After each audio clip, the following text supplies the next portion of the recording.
Do you know that you are born creative genius? लेकिन हो सकता है अगर आज आप 25 साल या 20 साल की उम्र से ज़्यादा हैं तो हो सकता है कि आप दुनिया के नॉन क्रिएटिव लोगों में आपकी गिनती होती हो। Do you know why? NASA ने एक स्टडी की जो कि रॉकेट साइंटिस्ट और एस्ट्रोनॉट्स कितने इमेजिनेटिव हैं, कितने क्रिएटिव हैं, उसको टेस्ट करने के लिए। और ये स्टडी बाद में जो उसका फॉर्मेट था, उन्होंने स्कूल के बच्चों को भेजा। 5 साल के बच्चों को approximately it ran into couple of thousand. 5 साल के बच्चों को उन्होंने टेस्ट किया और आपको पता है कितने बच्चे क्रिएटिव जीनियस की कैटेगरी में आए? 98%। और जो 2% बच्चे थे उनको कोई फिजिकल प्रॉब्लम था और दे वर ऑटिस्टिक और किसी कारण से उसमें नहीं आ पाए। So almost all of these young 5-year-old kids were creative genius. फिर उन्होंने नासा ने इसी स्टडी को लॉन्गिट्यूडनल स्टडी बनाया, मतलब कि वही जो बच्चे जिनको 5 साल की उम्र में टेस्ट किया था उनको आगे चल के 10 साल की उम्र में फिर से टेस्ट किया। You will be surprise to know कि वो जो 98% क्रिएटिव जीनियस थे उनका नंबर कम होकर सिर्फ 30% रह गया। और फिर 5 साल बाद जब उनको टेस्ट किया गया, जब वो 15 साल के थे, तो वो नंबर कम होकर 13 पे आ गया।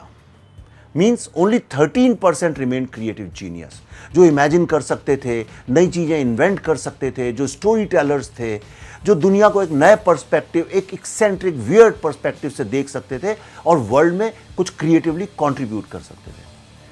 उसके बाद जब वो बच्चे 20 साल के हुए, उनको फिर से टेस्ट किया गया and you will be shocked to know कि 98% children were non creative, only 2% were creative genius.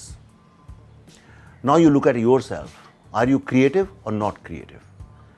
अगर जब आपसे कोई पूछे कि क्या आप क्रिएटिव हैं तो आप ये तो जवाब नहीं देते, नहीं भाई मैं तो इंजीनियर हूं, मैं डॉक्टर हूं, मैं चार्टर्ड अकाउंटेंट हूं। And do you know why you are in that 2%?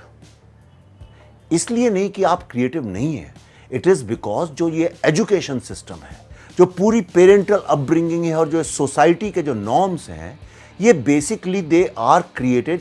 पहले राजा होते थे तो राजा लोगों ने स्कूल का सिस्टम चालू किया। राजा लोगों को सोल्जर्स चाहिए होते थे, that's why they wanted discipline non imaginative people. और उसी एजुकेशन सिस्टम को हमने इवॉल्व किया। हम लोगों ने कभी उसमें रेवोल्यूशन नहीं आया, we did not create a new education system. और इसीलिए आप देखिए पूरे वर्ल्ड का कोई सी भी कंट्री हो, यू कट अक्रॉस, सारे के सारे एजुकेशन सिस्टम्स जो हैं वो लोगों को दिमाग को डल करने और नॉन क्रिएटिव बनाने के लिए बनाए गए हैं, so that the big corporates they get cheap labour, a discipline labour, obeying labour. Governments क्या चाहती हैं कि सारे के सारे लोग लॉ अबाइडिंग हो, मतलब जो गवर्नमेंट बोले उसको माना जाए। इसीलिए आप देखिए इस दुनिया में जितने भी फ्री थिंकर्स हुए हैं, जितने भी इनोवेटर्स हुए हैं, और आपके आसपास कोई भी चीज राइट फ्रॉम, जैसे ये बटन है, ये चश्मा है, कोम है, जो हम डेली यूज में करते हैं, I am not talking about big innovations, I am talking about small small things. ये सारे के सारे फ्री थिंकर्स ने क्रिएट किए हैं, जो लोग एजुकेशन सिस्टम से रिबेल किए। लेकिन क्या ये पॉसिबल है टू रिवर्स द प्रोसेस? अगर आज आप 2% लोगों में आते हैं जिनके अंदर क्रिएटिविटी है but it has been dulled, is it possible to resharpen your saw? I think it is. कई लोग होंगे ऐसे जो मेरी बात सुन रहे हैं, must be busy doing meditation, spirituality, पर ये सब चीजें अननोन चीजें हैं, दे कांट बी क्वांटिफाइड। ये आपको सक्सेस, पीस तो ला सकती हैं but they can't make you successful. The only way to be successful in this world is to be creative.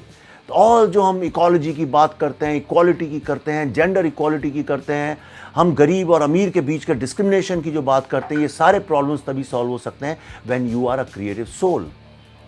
So how do you reverse this process? उसके लिए ज़रूरी है that you have creative consciousness. And what is creative consciousness?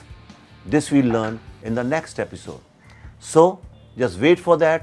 In the meantime, just think whether you want to be in the 2% non-creative population or you want to be a creative soul who adds value to your life and to your world. So be a Buddha.